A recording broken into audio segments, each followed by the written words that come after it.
خب سلام. امروز میخوایم که بررسی بکنیم بحثی که بهش گفته میشه کلپتوگرافی یا اه، ایجاد کردن بکدور توی سیستم‌های رمزنگاری که شما خیالتون راحته از این بابت که یه پیغامی رو رمز کردین و فقط دریافت کننده میتونه اینو بخونه، در حالی که یک بکدوری توی این الگوریتم رمزنگاری وجود داره و این بکدور باعث میشه که شما به مشکل بخورید از این بابت که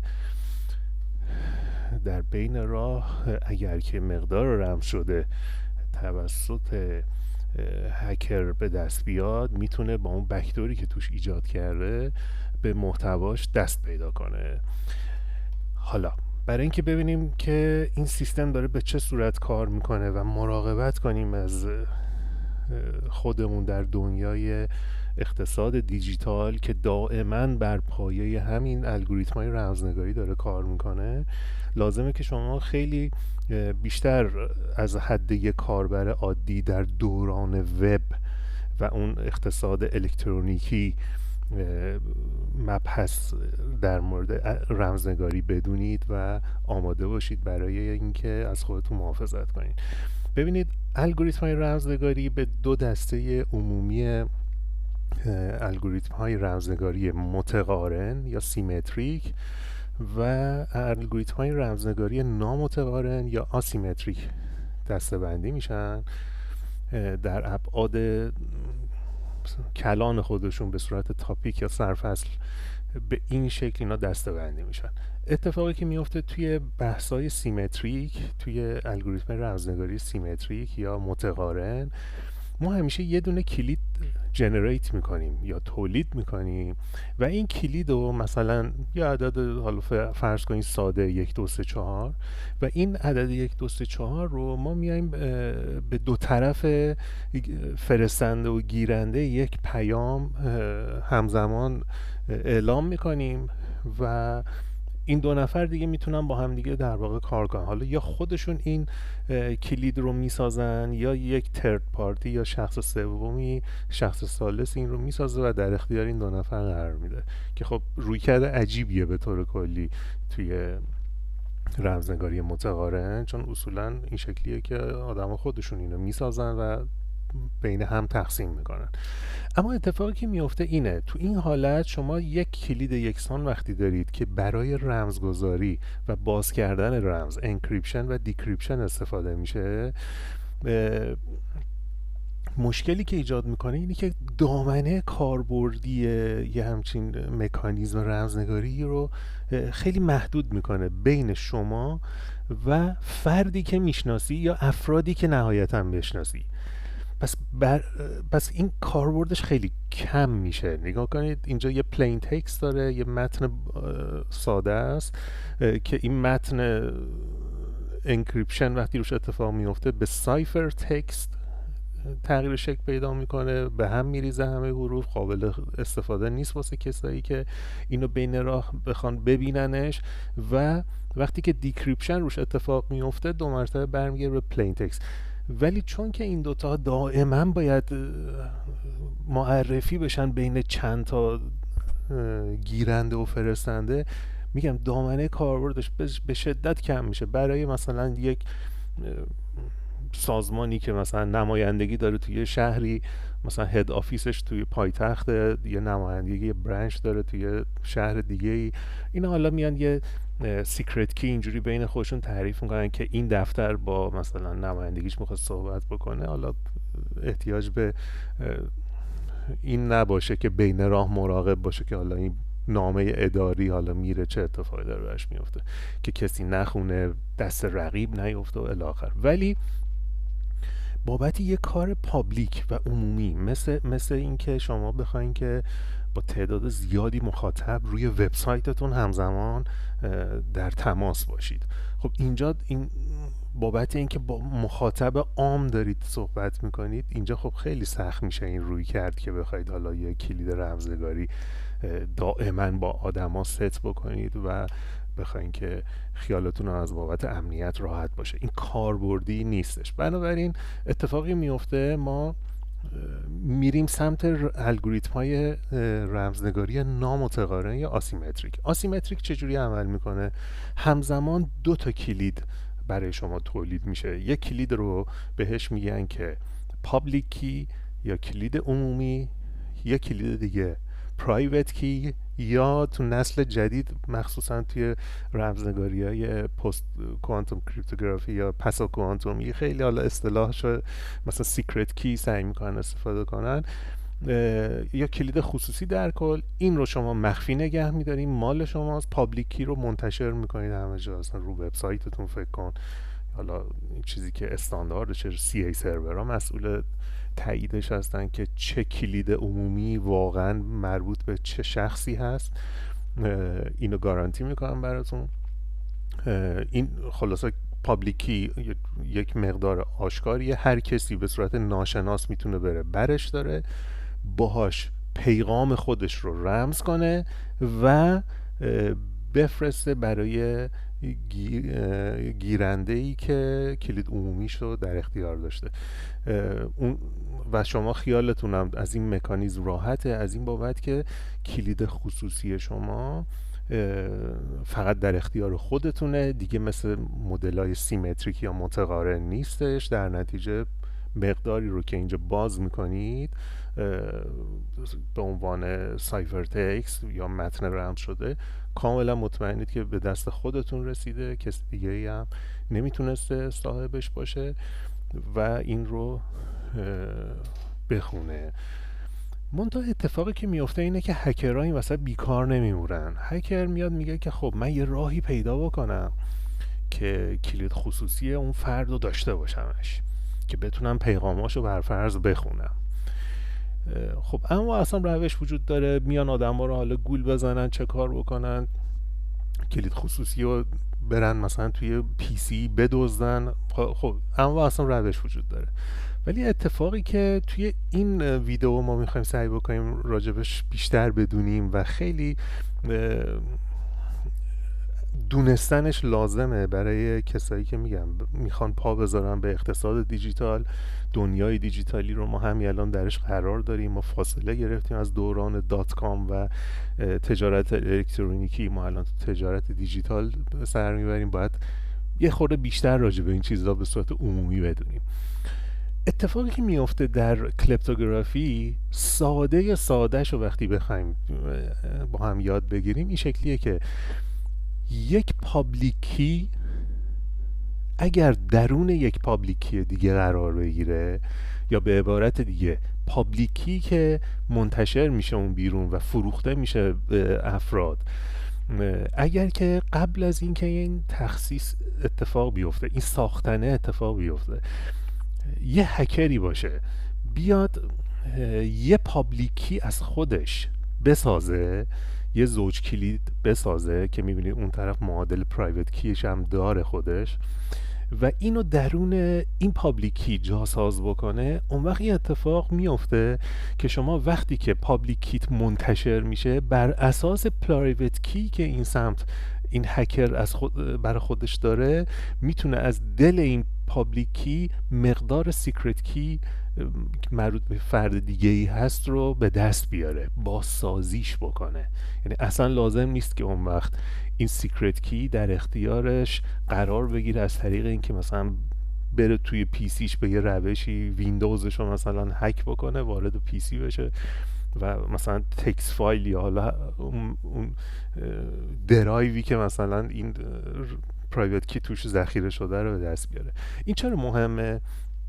خیلی گزارش ها هست از اینکه مثلا یه کیف پول بیت کوینی وجود داشته، یه سری ها رفتن خریدنش، باهاش بیت کوین سرمایه گذاری کردن، بعد یه مدت اومدن دیدن که من موجودی داشتم، بیت کوینم الان خالی شده دیگه، توی کیف پولم نیست. و خب اون طرف میگه که من که این کیف پولم پیش خودم بوده، کسی نداشتتش، در حالی که به این شکل که میبینید به صورت اینجکشن یا تزریق یک پابلیکی درون یک پابلیکی دیگه حمله ای اومده طراحی شده که بدون اینکه طرف به سیستم شما دسترسی داشته باشه، موفق شده که با پرایوت کی خودش پرایوت کی شما رو استخراج کنه و در نتیجه کیف پول بیت کوین طرف رو مثلا خالی کرده و این خب اتفاقی که میتونه زیاد بیفته.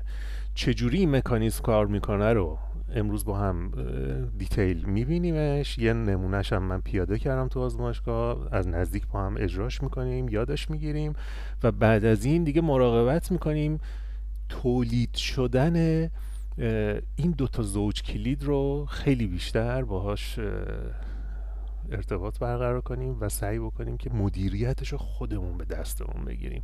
اجازه ندیم که یک اپلیکیشن برای ما زوج کلید بسازه. زوج کلید ساختن رو خودمون به دستمون بگیریم. از این بابت حمله هایی که به کریپتوگرافی منتهی میشه خیالمون راحت میشه. سال 1996 آقای یانگ و یونگ فکر میکنم دو تا همکار بودن. این دو تا همکار فکر کنم هم در هلند این کار را کردن. به ذهنشون رسید که ممکنه یه همچین بکتوری بتونه توی زوج کلید هایی که بابت الگوریتم RSA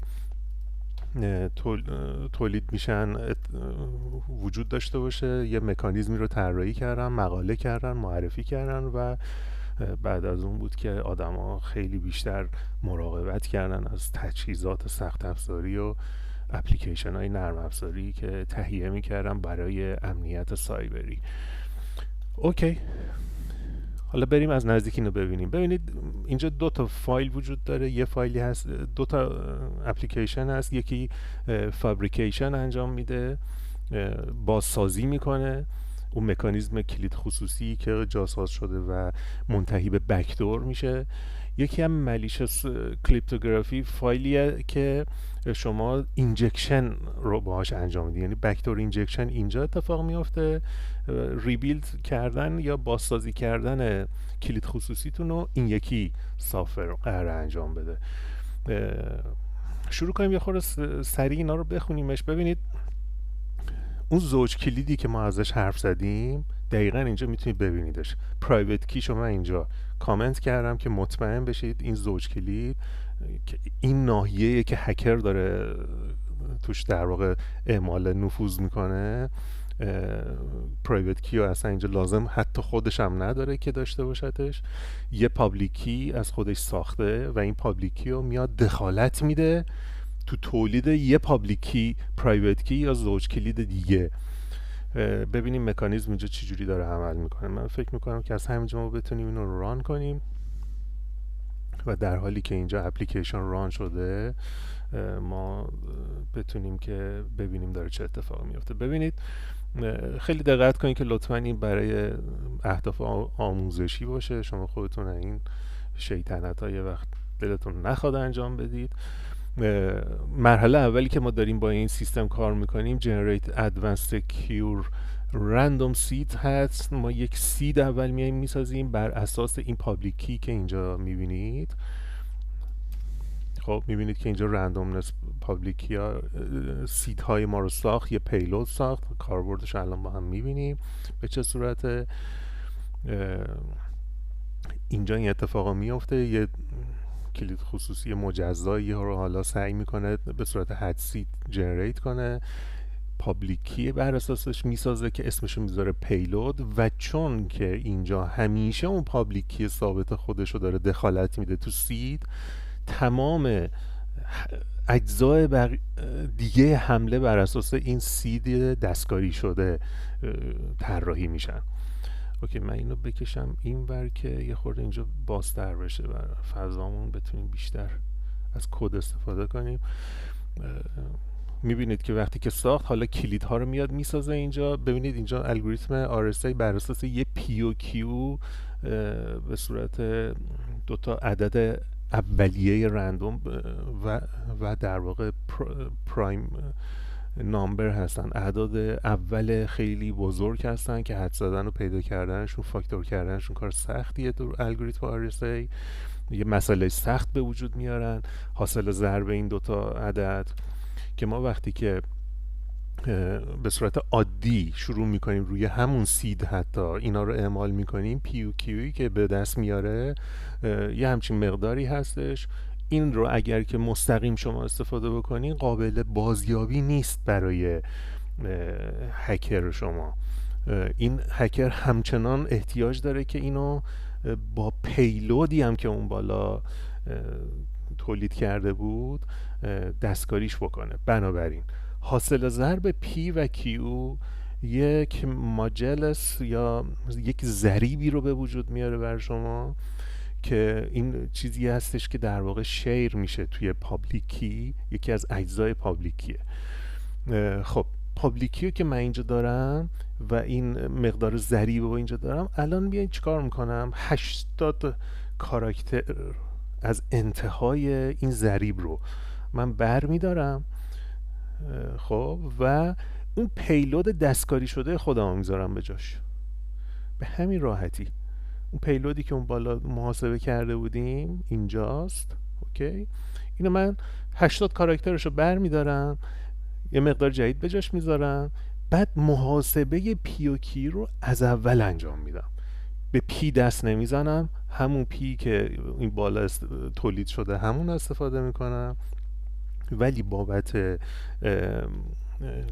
کیو یه بار اینو تقسیم میکنم، خب مقدار استاندارد ضریبمو، بعد یه عددی به دست میاره بابت کیو که اون وقت سعی میکنه مقدار عدد اول بعدی این مقدار کیو رو به دست بیاره و به این ترتیب کاملا همه چیز رو اینجا مخفی میکنه.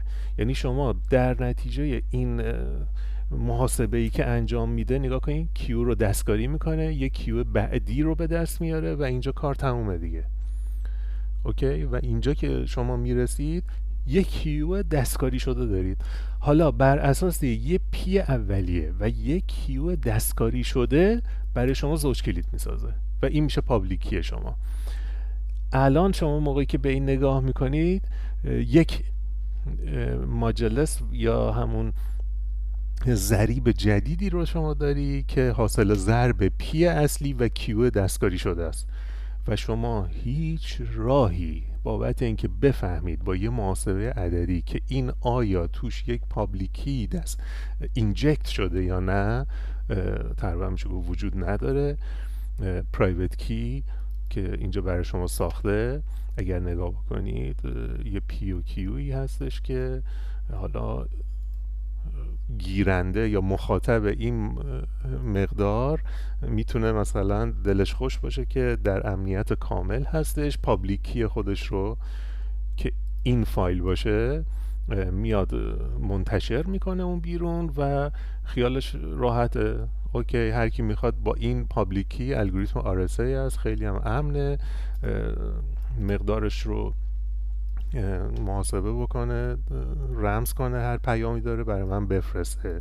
ولی غافل از این که این سمت آقای هکر نشسته، پابلیکی رو نگاه کنید، من کپی میکنم میفرستم برای این یکی پروژه و اینجا اگزه من اگر دقت بکنید فقط الان یه پابلیکی در اختیار داره که این پابلیکی رو هم اینجا داره میخوندش مقدارش رو، بعد شروع میکنه به این که حالا بر اساس این پابلیکی پرایوت کی رو به دست بیاره. حالا محاسبه این سمت ما دیگه خیلی داخلش نمیریم، اینجا دیگه اکسترکت میکنه اون پیلودو از این مقداری که هست، اونجا همه مباحث محاسباتیه، همه جا هم هست الگوریتماش، چیز پیچیده از اون جهت نداره. دانستن آگاهی نسبت به این مسئله است که خیلی پیچیده است، فهمشه که از نظر جریان داده، از نظر اون زوج کلیدی که شما دارید همیشه ارزش داره که با ترس و لرز نگاهش بکنید. این آموزش مهمه، وگرنه از نظر الگوریتمی و پیاده کردن اینا سورس کداشو به راحتی به هر هوش مصنوعی بگید براتون اصلا مینویسه و تحویلتون میده. این از اون جهتش پس نکته خاصی نداره.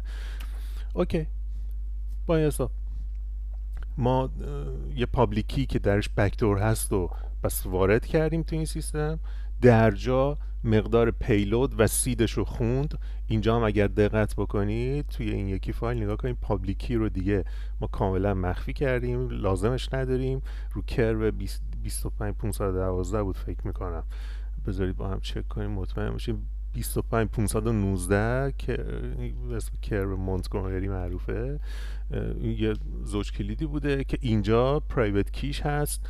اینم از این جهت میذاره داخل این الگوریتم که این بازه توابع رندومی که تو سید میخواد عمل کنه رو کنترل شده دست خودش بگیره، وگرنه اینم باز یه کارکرد خیلی سختی براش به وجود میاره، واسه هکر کارش رو مشکل میکنه. این رو کرب وقتی اینو میره انجام میده به سرعت هم میتونه اون وقت حمله کنه و پیداش کنه. حالا زوج کلیده رو حالا میخواد بهش به پیو کیو حمله کنه با اون بکتوری که داشته و پیو کیو اولیه رو به دست بیاره. اینو اینجا کاش باز بذاریمش، نگاه کن کیو اورجینال رو از اینجا به دست آورد.